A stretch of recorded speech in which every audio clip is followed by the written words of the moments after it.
First of all, I just want to thank everyone for attending today's webinar. We really do appreciate you coming.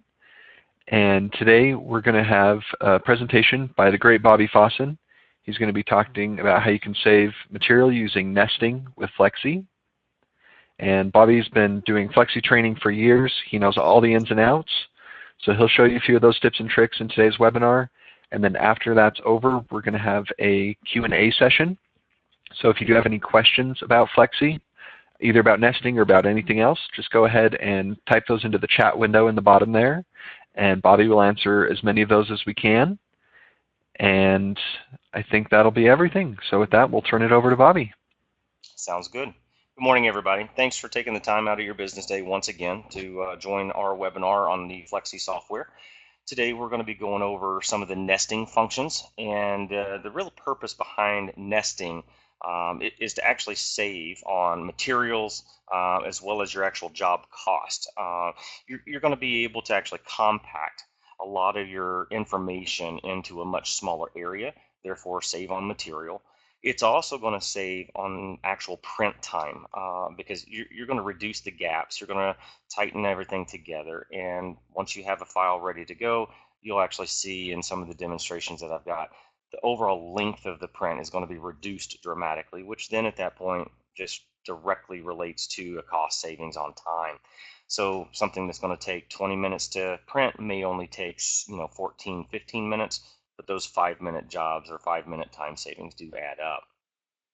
So what we'll do is we'll go through several different things on the Flexi 12 and the nesting capabilities, because we can actually offer you nesting in the design side as well as the production manager side.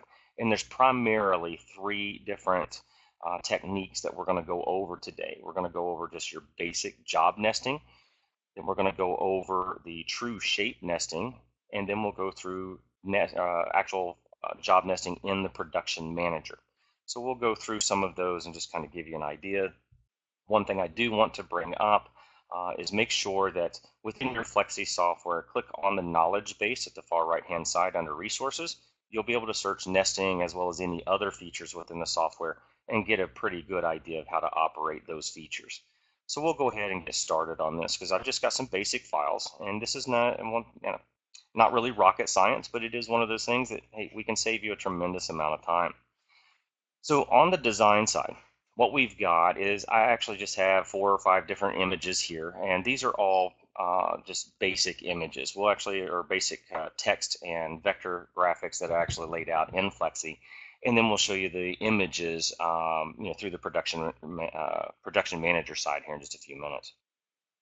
But what I want to do is start with the actual individual object nesting. So if you have a customer that has multiple images in their file and you want to actually then at that point select these, and what we're going to do is I'm just going to copy and drag these over. That way I leave my originals alone. But in my Design Central, I've set up my page dock here for a 48 by 48 to kind of simulate a 48-inch roll of material.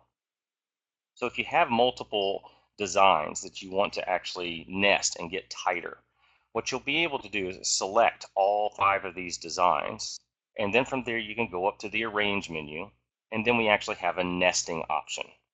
Now, nesting allows you to actually crunch all of this information into this box that you see here, which can actually be sized here, or I can click and drag manually to change the size of that box. Now, one thing that's kind of interesting, I know it looks a little jumbled up right now, but what it's actually showing you is all of the text information has now been broken apart. So we have the option for break text. So when you're doing vinyl cutting, most of the time you're not going to want to break text. If you're going to be doing some sort of CNC operations to then export the file to a CNC machine or router or something like that, that's a good time to actually go through and use the break text function. And I'll show you a few things on that here in a few minutes too. So from here, just using the default settings that it actually brought up for us, it's telling us that it's going to compress that whole design to an 89% ratio. So this would be 100% based on the way I had it originally, but we're actually proving that we're saving material on this job. So what I normally like to do is I personally think of this box the artboard itself. I think of that as the front edge of my vinyl material or my digital material. So I just simply click and drag this box down in order to try to fit whatever it is that my design is going, or my material size is going to be. So from there, I should be able to hit my checkbox, and you can actually see it's now compounded all of those objects from this square area to now this. So again, nesting gives you the ability to just compound, or push things together, arrange them a little tighter in order to save material and time. Now I'm going to undo that for a second and go back up to the Arrange menu and go to Nesting, because there's a couple of things in here that you want to keep in mind, and you are going to want to play with these options as well to find out what are the best choices for you for that specific job, because every once in a while you may not want these objects to be too close together, because if you're doing print cut decals or image prints, things like that, you need a little bit of a space to actually cut in between them, and you might even be able to do some sort of a retail design where you're going to package it, so you might want it to be a nice square fit and look a little bit more finished like that.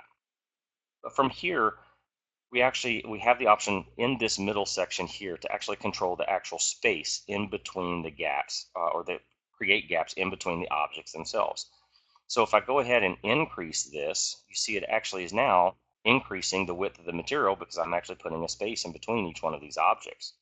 But I still have the ability to come in and change that, as well as go in and change my options here. So what it's doing is just trying to fit this in using a mathematical algorithm that we've written to save as much material as possible. But again, as you can see, if I checkbox here,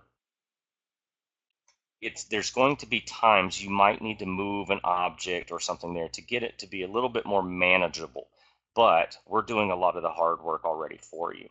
So from here, you would be able to select this job, which there are some print cut jobs. There's actually just text, and there's just a print only.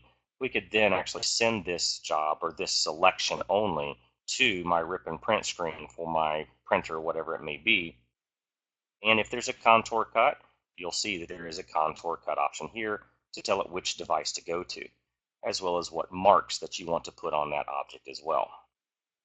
So from here, you would be able to, if you wanted to, is to create multiples. But as a general rule of thumb, if you're wanting to create multiples and save as much material as possible, here's what I would recommend. Let's undo this back to where we were. If you have a job such as this here, and you want 10 of the stops, and you want 10 sets of each one of these, that's where the TrueShape nesting is really going to come into play. And seeing as this object here has a contour cut on it, the TrueShape nesting is going to make your job a lot easier. There are some instances that customers will open the production manager. They'll drag and drop their files by going to Add Job here, and they'll bring them all in, which I just selected all of these, clicked on Add, and we have them here. But depending on which machine that you have, as well as whether there's contour cuts and things like that, the workflow may not be ideal for the situation. If you have a hybrid print cut unit, you could do it that way with no problem. I'll explain that a little bit more detail and actually show you that, because it does get a little confusing through the production manager to actually set up those contour cuts separately. So as a general rule of thumb, if you're doing print cut decal work or any kind of print cut, you do all of your copies, all of your nesting within the design file, and then you output it as one job going to the production manager. It does actually work as a better workflow itself. All right. So as we were talking about earlier, using the TrueShape or using the nesting function, if I was to take this object and I'm going to resize it and make it really big. So let's imagine we're actually going to put this on the side of a building, and we're going to send this over to a CNC machine to cut these letters out. You're able to go in through the nesting option here, and we can break text, and you can see that it's going to actually preview and put everything pretty tight together. But again, if you put a gap and I check box, it's going to actually move things and try to fit them as tight as they can based on the size that we actually chose. All right. So a lot of people ask me, what is the difference between TrueShape nesting and the standard nesting option in the arrange menu. So we have nests and we have TrueShape nest. So the difference really comes into play is nesting, you're taking individual pieces and you want to actually put them in tighter, but you're not really wanting to make copies of those necessarily. With TrueShape nesting, we can take this object, bring it down here to the bottom left-hand corner. I can then go directly to TrueShape Nest, and here I can give it a specific range or specific area that I want these objects to fit in. I've set this to the 48 by 48 inch box, which is my artboard. But let's say I need 8 copies. So I just plug in 8. I'm not going to break text or use holes right now, but when you click redraw, you'll see that it not only creates it into an array, but it compacts everything nice and tight together. So TrueShape nesting is where you would want to do this to actually save material. You could very easily select this object, go to arrange, and then use our step and repeat function. The problem with step and repeat, it doesn't rotate the object. You can only control the spacing or the gap in between each one. So a lot of times you're not going to be able to fit as many in that same area as what we could as if we're going to TrueShape nest. So we can fit 15 objects using step and repeat into that 48 by 48 inch box. If I TrueShape nest this, I'm going to go ahead and put in 15 and then hit redraw. Not only can I fit all 15 in there, but I have room to spare. So let's say you're printing this on a reflective material. Obviously that's pretty high, pretty expensive, maybe some canvas material or anything along that lines. The more you can actually save on your output side, the more money you're going to save, but you also want to keep in, or take into account, this will sometimes, I'm sorry, I accidentally clicked off. Let me actually apply that effect. Go back to 15 and redraw, and I'm going to hit my checkbox here. So now all 15 are in one job that I can select here. They're print cut. So I can select this and go to my rip and print screen, tell it which machine to go to, and using my general rule of thumb, I'm going to go to a hybrid print cut unit, and I just want one copy for right now, but you can see it all fits within that area. I would also want to change my cutter, make sure it goes to here, and we would choose the proper marks for that specific device. So using the print cut, it works much better if you actually create your design in the artwork or in the design site and then actually send the artwork over to production manager as a single job. Okay, so just keep that in mind. So from there, what we also run into is adding individual jobs into the production manager. But I want to show you one more neat thing about TrueShape nesting. So if I take this object here, and you notice that the TM is very small, if we're going to CNC machine this item out, I can go into TrueShape Nest. I'm only going to do one copy. I want to fit it in a specific area, but I'm going to choose this break text and use holes, and watch what happens. When I hit redraw, it actually put the T here and it put the M inside of the hole of the O. So once again, it's saving more material, saving time on the cut time of the machine, everything. So make sure that you play around with the break text as well as the use holes, but this is not something normally you're going to be using for typical vinyl cutting or print cut decals or anything along that lines. All right. So one other thing I want to show is the ability or the common use for this, not only for the just standard sizes and so forth, but again, we can take this object, bring it over. We'll go into arrange, TrueShape nest. We're going to tell it how many copies that we want. I'm not concerned there, but when I redraw, you see it looks here very similar to a step and repeat. The reason why is I've only got it set to where it will rotate at 45. So I can change these options to actually make it do different things. So make sure that you're changing these rotation options, allowing it to freely rotate during the actual layout. Because obviously you can see when I change this to 45 and I redraw, I'm using a lot more material, losing some material, but I'm wasting a lot here. By choosing this option, I can actually compact it a little bit more, and they're all one even row straight across. But again, if you step across or increase it, it's going to fit as best it can within that area. What I like about this tool is that redraw button. I'm able to change a bunch of settings and play around with it, click redraw. It hasn't applied the effect or anything there yet. So even let's say I forgot that I needed to do it on 36-inch material, I can set the width to 36-inch instead, hit redraw, and it'll fit within that 36-inch box. All right. Pretty handy. We got one other feature option here is the orientation. So right now it's going up vertically, but I can actually split it to go horizontally as well, where here it's actually just increasing those up the material. So it just changes the orientation of the layout is what this is doing. So again, make that or fit that to the whatever options or settings that you need to from there. Once we have this option the way we want it, we click on our checkbox. That's pretty much ready to go. All right, so from there, what we're going to do is open up our production manager. Let me actually remove this job here. So in this case, I've got 2 printers and 1 vinyl cutter set in here. But let's just say, for example, right now, we're going to send over to a Muto. What I want to do is just do a number of print jobs. So I'm going to click on my job option here and click on Add Job. You can also right-click in a number of different spots, such as on the printer itself, and click on Add Job. And then from there, we're just going to add some posters. So these are just different layouts. All right, so some are EPS, some are JPEG, and so forth. The important thing about nesting files within Production Manager, so I'm going to select one at the bottom or top, and then hold my Shift key and select the top one so it selects all of them.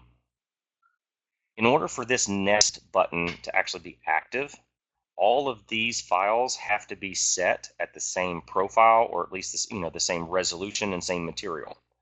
If they're different, so if I double click on this one and I change the media settings, it will not let me, so we'll hit OK here, it will not let me nest those two together because they're different settings.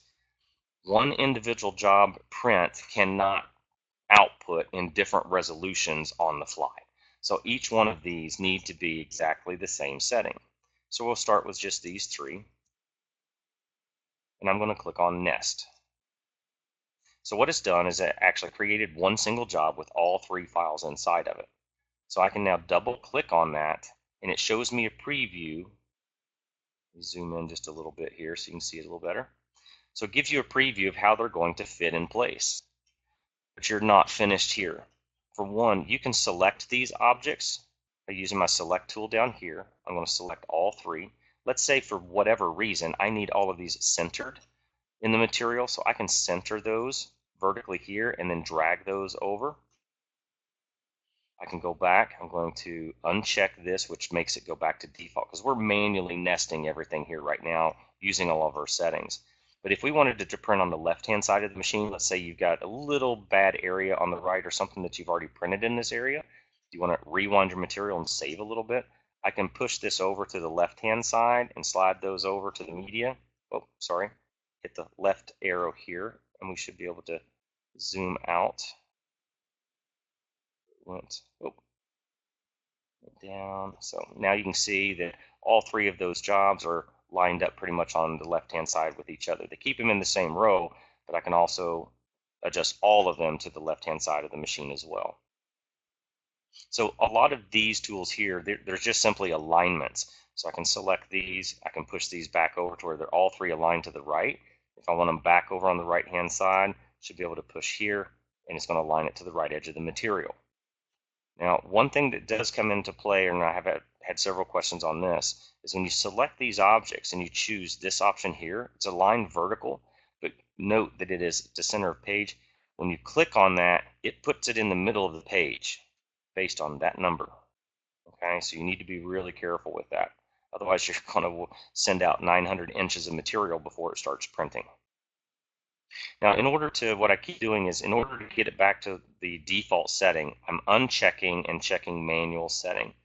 So with manual, I can even grab one individual piece, and I can move them anywhere that I want. Not only can I move them anywhere that I want, I can select one, I can resize that. So I can do a number of different things. Click and drag here. Down here in this option, I can also rotate that, move it anywhere that we want. We can also create multiple copies. Notice as I'm doing this, it's trying to save as much material as possible. It won't let me overlap there. As I go, it's just going to continue packing those in tighter based on the actual space or the gap that I have. So if I want to create more of this object, I can select it, do the same thing, and as I go, once I get to the top, you'll see it's going to actually change the way that nest works. Now all I'm doing is increasing the number of copies. So once you actually finish printing this, you're going to be able to take that over to your work table, sheet it out, and do just about anything that you want to from there. So what I'm going to do is I'm going to reset this back down to where everything is at 1, because we have a couple of other small things to go through. So I'm going to cancel this for a second. So what if I wanted all 3 of these designs to be the same height or the same width? Well, we can do that all within the same nest. The important thing is the top file needs to be the maximum width or height that you want to actually use. So in this case, we've got a width here of this one being the highest. So I'm just going to drag these two, hold my shift, and drag them underneath. I'm certainly trying to. Should be moving those back and forth. Oh, I know what I'm doing. I have to unnest it. So I'm going to select it and I'm going to click on unnest. But I need to make sure that this job is on top of the others. So now we can order these to where the poster 2, which has the largest width, is on top. So I select these and I click on nest. When I open this job now, let me just increase the size quite a bit so we can all see it a little bit better. All right, so we can actually, so this is the largest one in height. I can use these tools right here to set all 3 images to the same height or width. Notice that proportional is checked in this case, so what I'm going to do is change it to the same height. And you notice that they're all exactly the same, even though they did rotate in order to nest, in order to save as much material as possible. But I can still select one and create multiple copies and go from there. All right. So a lot of different options that you can work with, you can play around with, and again, you're going to be able to go through and separate these things to where you would actually be able to create multiples and fit them just about any way that you want to from there. But again, you can also right-click on these, and it'll actually give you the option to where you can rotate or resize these options. So if you click in the middle with your right mouse, it'll rotate the object. So again, just a little quick tip that allows you to go through and manipulate that image just a little bit faster. All right, so one of the things that I wanted to go over, or wanted to actually show you is, again, is being able to nest some of these pieces together using the design side. Because mostly in the production manager, this is it. But here's where part of the problem runs into when you're doing actual print cut files, okay? So I'm going to select this here. And this may vary depending on what device that you have, whether it be what printer or what cutter. So it is one of those things that, again, my general rule of thumb, when you're doing print cut decal work, do everything in the design, make your copies, nest everything, then send it as one output file. But what we can do is we can select this object here. I'm going to go in and select just this one and click on Rip and Print. It does have a contour cut on it, so I'll hit Rip and Print. And I'm going to tell it to go to the Muto. And notice that there's a cut icon here. So when I select this, I'm going to tell it to go to my GraphTech cutter in this case and use GraphTech 4-point Type 2 marks. So in this case, I'm going to hold this job in list. So when I hit send, I can hit done, and that job is now sitting in my Muto folder. So that's this one right here. So just so I don't get confused. I'm going to delete the nest there. So this is the one print cut job. So if we go back into our design, we select another one, and we go to rip and print. I'll increase the size of it just a little bit here. All right. We also, again, have it set to hold in list. It has to have the exact same profile settings. You cannot change this if you're going to nest the two objects together. But when you go to your cut icon, it's going to go back to the graph tech using the same marks. So I hit send here and then hit done. The problem that we run into is when I select both of these files and I go to nest and I open this up, I don't have a cut icon. Okay? So this is where I recommend the one time that I'm going to recommend that you export your file out of the design side and then drag it directly into the production manager. This is something that we're looking to change. I'm not sure exactly when that's going to happen, but it is going to change. But like I said, there's really no control here. I have a lot, very little control over the cut for this specific job. Now, if I add a job that were 2 PDF files or 2 EPS files that were print cut, and I add them directly into Production Manager.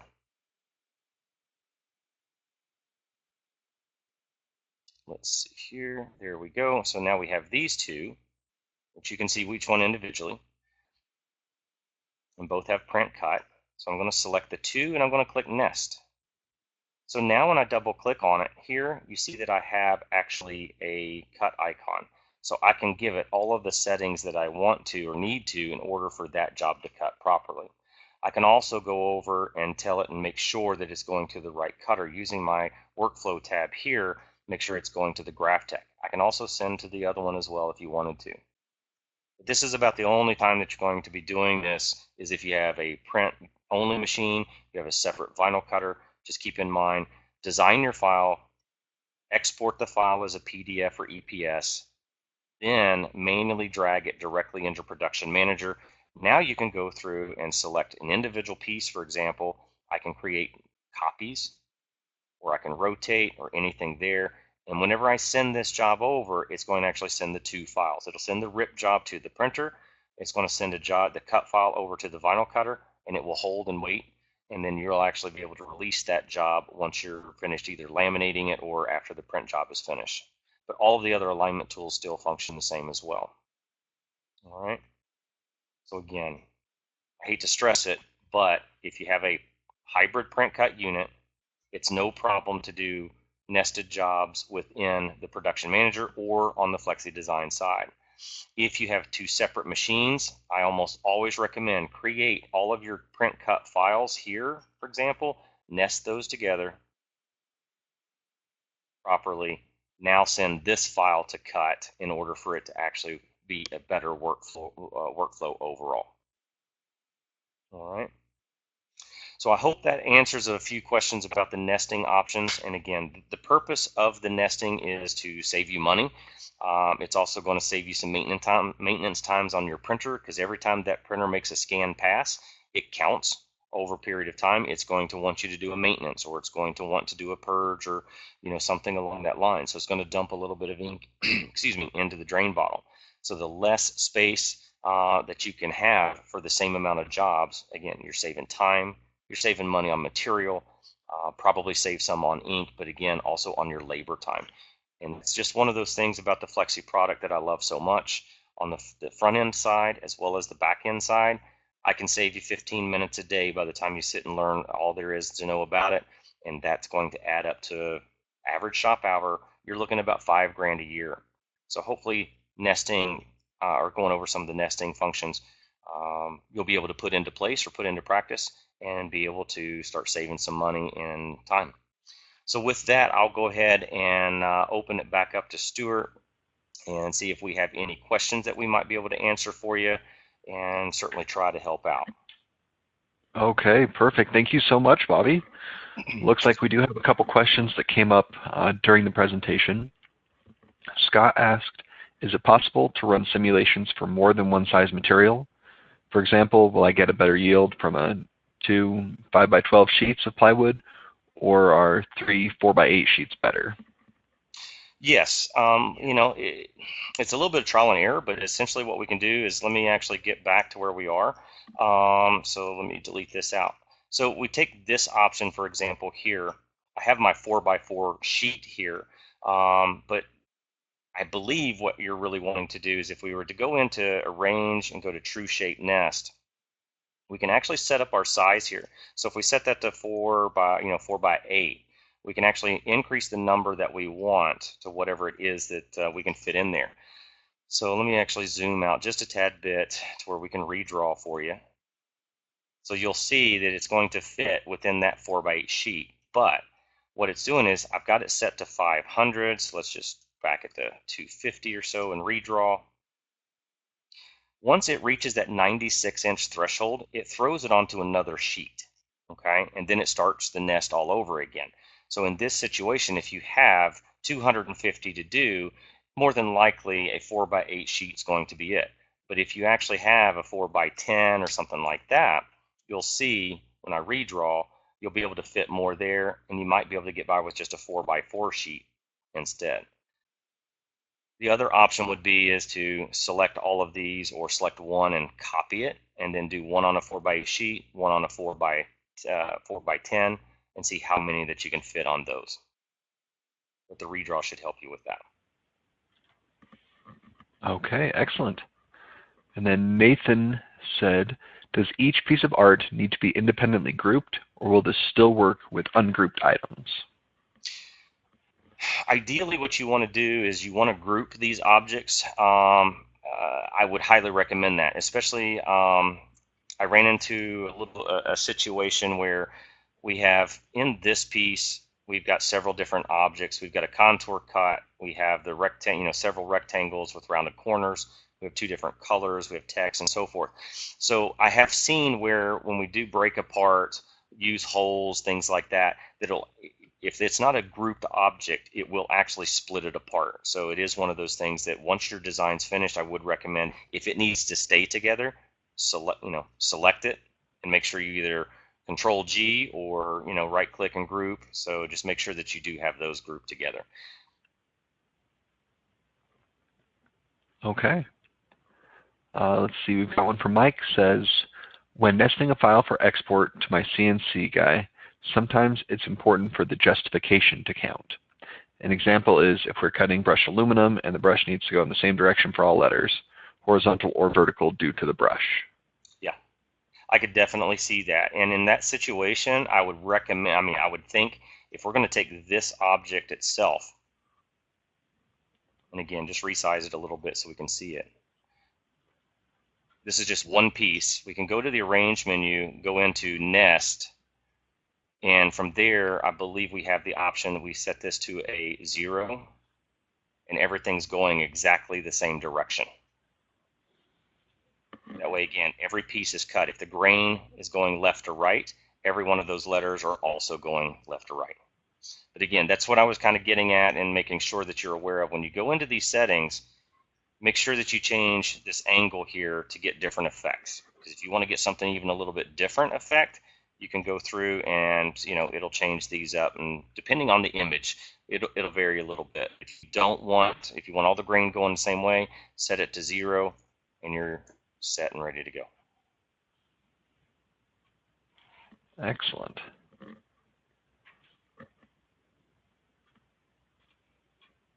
All right. Okay, sorry, let me just jump back in there. My screen froze. Let's see. Okay, so we've got another question here. So George said, I noticed I am having trouble accurately cutting FC 8600 nested images on HIP film. Yeah, Do you recommend a spacing between images in order to keep the material from skewing or buckling on the cutters? Here's what I would probably recommend, and I would have kind of a rebuttal question for you, is what length are you really cutting, or what length of sheet are you working with on a regular basis and so forth there. And the reason I ask that is the high intensity or HIP, a good number of them have a very plasticized liner, and sometimes it can slip or sometimes it can move. The other thing that you might want to consider or check on is the reflectivity on the Graphtec, on the sensor, essentially, because if it's actually reflecting rather than reading your mark, you can get some inaccuracy on that side as well. But whenever it comes to that, adding a little bit more space in between is definitely going to help, because of the thickness of that material. When the blade pressure is down, it might actually move the material just a little bit. So adding a little bit of a gap in between would definitely help. The other thing I would recommend is make sure that you're not taking this object, for example, and you're going to do your TrueShape Nest. You're not going to want to actually run out, 400 or 500 copies of this. You really need to probably space those down to where your width of material, if it's 48, go ahead and do a length of 24. I wouldn't do anything more than that. Try to fit as many that you can in there. Just increase that where you get it to where exactly how many that you want. Create some spacing in between and go from there.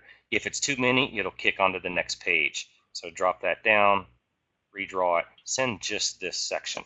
If you're sending too long of a length on that type of material, a lot of times you're going to get some inaccuracies.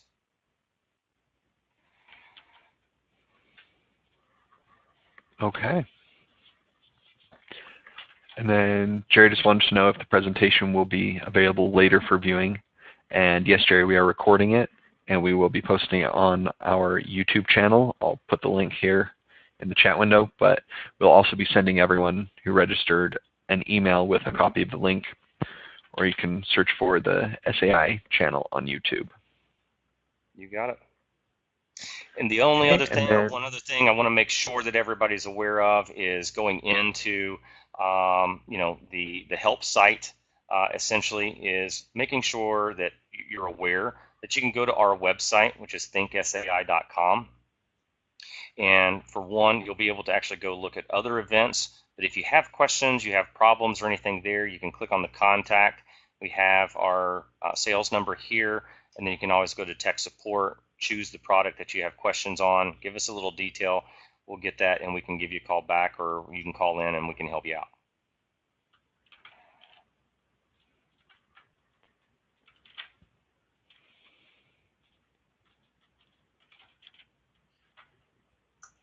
Okay.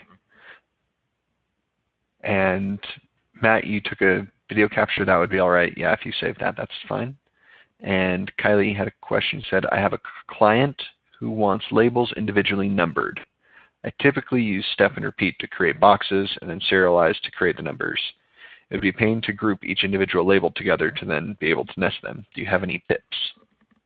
Well, you're really not going to nest those. It should really be done in the well, it could be done. I don't want to say it should be done, because there's variables for all kinds of things. But you might want to double check. If you haven't seen it, check out our auto-serialization video. It might answer a few questions there. So if I understand you correctly, you have some numbers or a text that you actually want to auto-serialize. And correct me if I'm wrong, but it sounds like you also want to, you have a box around it as well. So from there, we'll just create a quick outline on it. And set that to empty. All right. So from there, I'm sorry, I didn't quite do it right there. So let me see if I can do that. So there we go. So if we were going to auto serialize this option here, and we set up our contour cut, we can go into effects, create your contour cut. They're all pretty much already grouped together, but you do need to worry about your justification of your text. So you want to make sure that whenever you select just the text only by itself, that in your text options here, that you're setting the maximum width right here of what it's going to be. So you might want to compress your letters or expand the gap, whatever it may be. But again, that video may help out. But from here, when you go into auto serialize, you can select the whole thing, go to arrange, and again, it's not grouped right now. So auto serialize, I change this option. I want to do, let's just do 4 numbers and increment by 1. It should copy everything together really at that point. Is that kind of what you're looking for, or did that possibly answer the question?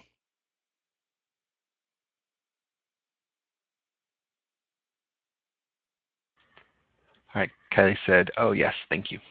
All right.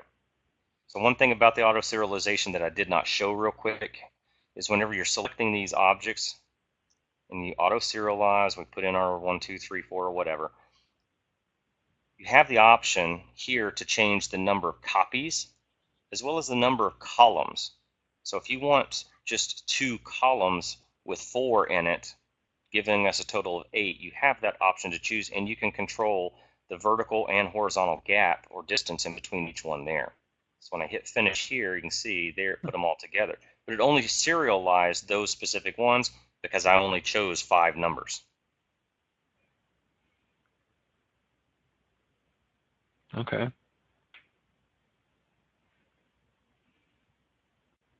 Good. Glad that helped out. Excellent. Thank you, Bobby. No problem. All right. If we have any more questions, go ahead and type those into the window there, but I think that may be just about everything.